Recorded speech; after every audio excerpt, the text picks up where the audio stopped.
Let's do it. All right, Texas, Oklahoma, they are your favorites to enter the 2023-24 season atop that Big 12 conference. Texas plus 105, OU plus 340. And it is interesting from that perspective, Amal, where we talked earlier about how the head-to-head win total, minus 110 for each. Granted, this is winning the actual Big 12 title game. But it is interesting to me, Amal, that you have such a divide there on the odds board when they are basically a pick-em as far as the head-to-head win totals this year. Yeah, I mean, it really is surprising when you see the numbers right now. Texas plus 105, OU plus 340, and then you go K-State 5-1, and then go double digits with everyone else in the league. But, Oklahoma State's always done well when there's not much expected from them. I'm not saying that the Cowboys are going to have a big year, but Texas, look, this is a team that's got an opportunity to really have a great season. And I'll tell you what, Ben, you're going to see and get an idea of what the Horns can be, and the expectations could change drastically if they pull out a victory in Tuscaloosa in the second weekend of the season. That game, I think it's September 9th, is going to be the marquee game of that weekend. And it's really going to be a measuring stick game from Texas. Last year, if Ewers doesn't get hurt in that game, I believe they beat Alabama. But different situation, different story now going on the road to Tuscaloosa. And that's probably why, for those of you wondering, why are the odds so different when the win total are the same, the win total head-to-head is the same? And that's largely because of that non-con for Texas, where you go to T-Town and Alabama. And we've seen there's been a lot of respected money come in the Heisman market on Quinn Ewers. He's been bet down to about 12-1. There have been all the off-season workout videos where nobody ever looks out of shape in the summer workout videos there of also. How much stock do you put into all the hype we're getting around Ewers now that he's back for another year? Well, look, I think he's pretty good. And it was funny, he wanted to be given a guarantee he was going to start his sophomore year at Ohio State. That's why he transferred. It's like, dude, you got a guy with the number 2 pick in the draft. Let's see if you can get to that level first. But nobody's going to post a photo of them looking like they're, 40 lbs overweight and they look like they should miss their next 18 meals. I think Eddie Lacy's the only one who's ever had a off-season photo posted of him that looked unflattering. I don't remember. It was one of the Packer workout. Wyatt remembers very well, where he looked like he'd been sitting on the couch nonstop. Unfortunately, he got the nickname Cheeseburger Eddie after that. Yeah. It's funny. He was those good. Cheese curds hit different. He was good at Alabama. It just was not a guy that the scouts really valued, because we saw how much success the Alabama running backs have had in the NFL, but just never really materialized in Green Bay either. I was at a Mizzou-Alabama game where I'm pretty sure I could have ran Eddie Lacy, first play from scrimmage, 75 yards to the house. And it was a downpour, so I left immediately after that play. I just wanted to see Alabama in person, but I could have ran through the hole that O-line created for him. I think Eddie Lacy played in the game when they beat Notre Dame in the national championship down in the Orange Bowl. Mm-hmm. I mean, you could have driven Mack trucks through some of those lines we saw. Yeah. No doubt. Anyway, that gets aside from the point here, because Quinn Ewers does look in shape. Texas looks to be really strong, 9.5 on the win total for Texas this year. As far as Oklahoma, so we talked earlier, Amal, you like Texas in that head-to-head matchup. As far as the overall season win total, Texas, OU, they're basically evenly priced, minus 110. As Oklahoma comes in plus 340 on the odds board. And you think about Brent Venables, it was a shaky up and down first year as head coach. I remember talking to you last summer, Amal, and you thought that the talent Oklahoma had would kind of help Brent Venables in his transition in year one. It wouldn't, the lack of experience, so to speak, at the head coaching position wouldn't necessarily be a negative mark. What do you make now that he's back for year 2, and now that roster still looks to be in a position to contend for the Big 12, even if they are second on the odds board? Well, first of all, I like Dylan Gabriel, the transfer from UCF. He got hurt last year, didn't play consistently well. My concern is a little bit with the backfield. They still have some talent there. Gavin Sowchuk, really good, really talented. Marcus Major as well. But they lose on the perimeter. You lose Marvin Mims. Drake Stoops is back. It feels like for his 15th year. But I'll tell you one thing. Drake Stoops is tough in that slot. He gets open. He can always find the little gap in the defense. If they can get him utilized, he should have a big season for the Sooners. Offensive line is generally a sturdy place for Oklahoma. I have some concerns and question marks there. But overall, I think Venables, as he continues his time in Norman, the defense is going to be good. They got a transfer in Deshaun McCullough from Indiana. This was a kid who was supposed to go to Ohio State, ended up going to Indiana because his dad was on the staff at IU.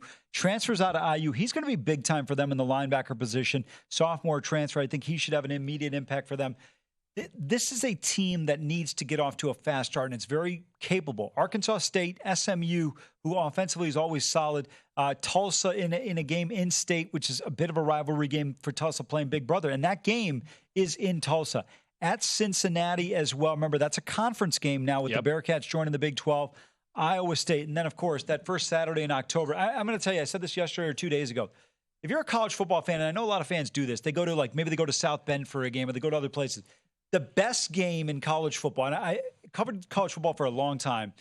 If you're a neutral observer and you want to go to a game, without question, the best game is Texas OU at the State Fair. I mean, you've got half the stadium is crimson and cream, burnt orange on the other side. It's usually about a 75-degree day in Dallas at 11 o'clock kickoff. It genuinely doesn't get any better than that in college football. And it's such a great rivalry for people that don't know. Oklahoma is actually closer to Dallas than Austin is. And you look at this, these are the two marquee programs in the Big 8 and the Big 12 for a long, long time. But to me, that's going to be the measuring stick game. The rest of the schedule is manageable. And the one challenge, and I think what benefits Texas and Oklahoma in the Big 12 is they don't play these games on campus. In the Big 12, because a lot of the stadiums at Iowa State, at Cincinnati, at Stillwater, in Kansas State, they're not as big. You don't end up in those environments where you can't hear, where you can't audible. It's a huge advantage for teams that are so offensively driven in this league. I think Sooners have a good chance to really be there, but we'll find out who they are on September 7th in Dallas. No question, and that's why Oklahoma right now, plus 340, second fiddle to Texas on the preseason odds board at plus 105. What do you make of the championship game winner from last year in K-State, where they have this dream season under head coach Chris Kleiman, come back now 5-1 of the Wildcats as that third choice to win the conference? Will Howard's back under center for this team at the quarterback position. You look at this team overall, though, they're very good, very solid. The one concern I have is can they be consistent in the tight, tough games? They've got a ton of guys back defensively. They lose a ton of guys on defense. They lose 7 starters or 6 starters on defense. That's an area I have concern with. Offensively, they should be solid. They're going to play their game. They're going to do what they want to do. They're going to pick their spots in terms of where they throw the football. But I think this is a dangerous team. And Kleiman's one of the best coaches around. They've got Trayshawn Ward, the transfer from Florida State, who's going to be the tailback for them, Ben. I like this team. They're not a bad bet at 5-1. And when you look at the Power 5 right now, outside of the Pac-12, I think Kansas State is probably one of your better bets at 5-1 that's got odds better than 3-1 on a team to win a league. Well, I think they're very dangerous. Just think about how and we'll get into in our second segment, because we'll do 2 segments here on the Big 12 with all the additional teams coming in that we'll see for the first time in that conference. But in general, when you think of the Big 12, you think high-powered, air raid offenses, high-scoring affairs. In K-State, I've always gotten the sense, especially this goes back to the Bill Snyder days, and especially since Chris Kleiman has taken over as head coach, such a uniquely difficult team to prepare for when you think about the context of the rest of the Big 12 slate. And I don't know how that generally gets priced in them all, but sometimes it's one of those things that you can't really factor that in your numbers. But to me, it's always a big factor that we generally don't talk about enough. No, I would agree with you. I think it's a really good point. When you go into Manhattan, sometimes the wind can be a factor. You have tremendous wind gust in that part of the country as you get into later October and November. But you're right. They're not a traditional type of team. When you think about Oklahoma offensively, Texas Tech, what you see out of them, Oklahoma State, these teams want to spread you out, get the ball on the perimeter, go big plays when the opportunities present themselves. I like the schedule. Remember they had Missouri last year at home? I thought it was one of the cheapest prices on a line we'd seen all year. You got SEMO. You open up with SEMO. You've got Troy. Trojans are always competitive, but this is a game K-State should win. They go down to Como. I think this is a game, Ben, they should win this one. And then you get the test. The UCF at home, I like them in that spot. But then you got to buy. You go to Stillwater, at Lubbock. Even when the Red Raiders aren't particularly strong, it's always tough going into Lubbock. The schedule on the back half becomes a little bit more challenging. Texas, November 4th in Austin. That's always a competitive game with those two teams. You close out with Iowa State. So a pretty good schedule for this team. You miss Oklahoma. You get the Horns in Austin, which depending on where Texas is mentally at that point in time, I think Kansas State's a really, really dangerous team and not a bad play at all, 5-1. Ben, one of the factors, remember, the Big 12 is going to take the 2 teams with the best record. There's no divisional pairing. Yep. So it gives you an advantage if they get to the conference championship game. No team in this league is going to be more than a 7-point favorite over anyone else in Jerry World. So you've got an opportunity to take the other side on the money line, even if it's a higher price. Yeah, and even just if you wanted to bet the win total, you're getting, at least at DraftKings, you're getting plus 140 on an over 8.5. Yeah, I think that's a very manageable number. 9 wins for Kleiman's team. When you look at the non-con, very, very manageable. They should go undefeated in the non-conference schedule. And the one problem right now in the Big 12 is the lack of consistency from defensive sides of the ball for most teams. That's where I think Kansas State becomes even more dangerous. Sure. They're going to play fundamentally the way they want to. Will Howard coming back helps this team immensely. It's all, especially having a quarterback in that system who is used to what they want to run. A big thing for Kansas State coming back. 5-1 is the third favorites. When we return, we'll talk about the 2 teams that are on K-State's schedule right below them in the odds board. Texas Tech, TCU. Is Amal buying the Red Raiders or Horned Frogs? Then we'll talk about the newcomers into the conference. Interesting year for UCF, BYU, Cincinnati, Houston. What do we expect out of those teams in 2023? That's next as our Big 12 preview continues on Sharp Money. We continue our Big 12 football previews, though, for this 2023 season. We've already talked about the teams at the top of them all. 3 teams, single digits on the odds board. Texas, Oklahoma, Kansas State. What about a couple of Texas schools who are in that mid-teens range? TCU expected to have a drop-off after their magical run to the national title game, 16-1.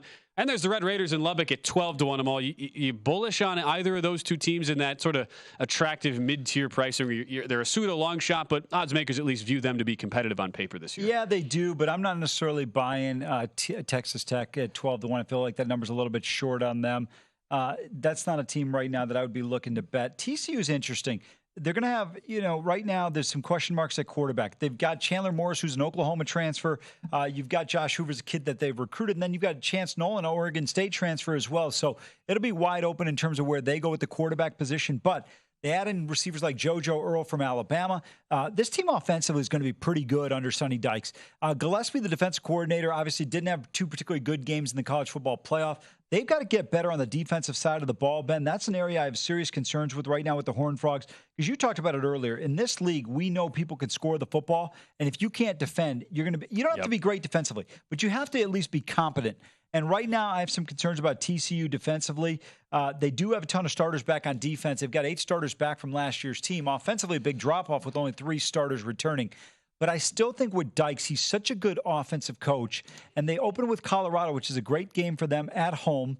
Nichols, and then they go to Houston. Dana Holgerson's team season win total sitting about 4.5. A lot of question marks surrounding the Cougars this year. SMU in the Skillet game at home this year. You get the Mounties, who, by the way, how Neil Brown still has a job in Morgantown, Great question. I have no idea. Look, I grew up in a time where the Mounties played for a national championship against Notre Dame. Pat White and Steve Slayton is one of the best combinations of tailback and quarterback I've ever seen. And this program has just taken an absolute nosedive now in terms of where they're at. So for me, the Mounties are another one where they can win. I think TCU could be a lot better than people realize just because of the amount of time they have to ramp up and get ready. And the schedule works out nicely. Yes, you go to Ames. It's never easy going into Ames. But I think this team can be dangerous as long as they get consistency at the quarterback position. It is a somewhat lazy narrative to go, well, there was a team that came out of nowhere, made a run to the playoffs, so they just have to regress and be bad this next year. That doesn't have to work out that way. 7.5, by the way, is the win total juiced over at -130. Yeah, I don't know. Look, you can argue against it, but they do. The schedule on the back half gets really, really challenging. Ben, the last 5 weeks of the season at Kansas State, never an easy game. Up in Lubbock, as I mentioned, they play a ton of tight games with the Red Raiders. Then you got the Horns down in Austin the following week, Baylor at home, and then you close out in Norman. And I tell you what, historically, when Gary Patterson was there, this team has had success against the Sooners when Oklahoma was far more talented. But I just think that the back half of the schedule is going to be challenging. The 7.5 is a tricky number. And like I said, you can make the argument for an under, you can make the argument for an over. But to me, if the confidence is there and they can steal these games at Kansas State, will be tough. But at Texas Tech and the Baylor games, even the Texas game at home is very winnable. They've dominated the Horns for the last 10 years. So an opportunity for them in this rivalry there. The first 2 Big 12 games in the conference against West Virginia, who's won 50-1, and Houston 200-1, the 2 longest shots in the Big 12. Real quick, Amal, the one other team that's sub 20-1 is the Baylor Bears, who were a popular preseason pick last year. Got off to a solid start and then just fell apart under Dave Aranda as the head coach. Lost their final 3 in Big 12 play, lost the bowl game to finish 6-7. What sort of shot do you give to the Bears this year at 18-1? Well, look, I like the Dave Aranda as a coach. I think overall, if they can be patient there, and it's never an easy place to recruit to simply because Baylor's just not the most exciting place for a student athlete to go to, but they've done a nice job in the past. We saw what Art Briles was capable of doing. They go to Utah. It's a non-con game, so you can throw that out the schedule. But remember, they play Texas. That's not that far away. Those 2 schools, obviously Baylor, that's an opportunity to play Big Brother. That game is at home at McLean, so that's a good opportunity for them. You get Texas Tech at home, Iowa State at home. The road games that are tougher at Kansas State and at TCU later in the season, not bad. You got Blake Shapen back under center. Richard Reese also at the tailback position. I like this Baylor team in the sense that they could be a team that can pick off some teams you don't expect. I don't think they can compete for the league title, but they're going to be more challenging when you're TCU and you're Kansas State and look at that Baylor game at home. You go, oh, we should win that game. Yes, you should win, but doesn't mean you're going to win that game. I think this team can wreak some havoc in certain spots. 7-5, 6-6, things break perfectly well. 8-4. if they have a bad season, they go 5-7. Yeah, it's a win total at 7 over minus 120. I wouldn't have a ton of interest in betting. I'm curious how you view these newcomers, how they will look in the Big 12 in year number 1 in the conference. UCF sitting 35-1, BYU 80-1, Cincinnati now with Scott Satterfield taking over at head coach is 120-1. What are your expectations for that grouping? Odds makers certainly don't believe much in the way of actually competing to win the title. Yeah, you know what? To me, right now, when you look at these teams, let's start with Cincinnati. I think they're going to be in serious peril this year, only because they just don't have the talent on the team right now. That's the biggest concern I have when you look at them. They're just, the cupboard is bare. Luke Fickell obviously leaves to go to Wisconsin. That's going to be a huge blow in terms of where this Bearcats team is. The other thing you mentioned, UCF. Look, they're a solid team in the American Conference, but now you're stepping up in competition. You're going on the road every week. It's not going to be easy when you look at this team in terms of what they're able to do. But I like Gus Malzahn as a coach. I think he can be really dangerous in terms of what his teams do. And he's a guy that's going to – the problem I have with Gus Malzahn is they're going to lose a game that they should win, and they're going to win a game they should lose. That's what you're going to get out of UCF at certain times throughout the course of the season. But again, they're still a little bit ways away, but they're going to have an advantage. They're going to be able to start recruiting in other places maybe they didn't in the past, which is Texas. You still get to live in Orlando and Central Florida, great weather. And then you've got that spread offense that Malzahn runs. I think offensively, you can say whatever you want about them defensively, inefficiencies, but they're still an elite team offensively. And remember, he took Auburn to a national championship game. They did lose to Florida State, but they're not there yet. Right now to be able to compete, if you're Sarkisian, this is your league to win. There's nobody that's overwhelming. I think Kansas State's dangerous. Oklahoma, it can be dangerous. But I think potentially we're looking at a Big 12 title game of Texas and K-State. I like the K-State number more than anything. Over 8.5 plus 140. The issue with betting UCF, it's 6.5 on the win total, but you got to lay $1.75 in juice. Yeah. Moving to a new conference, that's not a situation I want to take on headstrong there with head coach Gus Malzahn. Go to VSiN.com/subscribe to become a VSiN Pro subscriber today.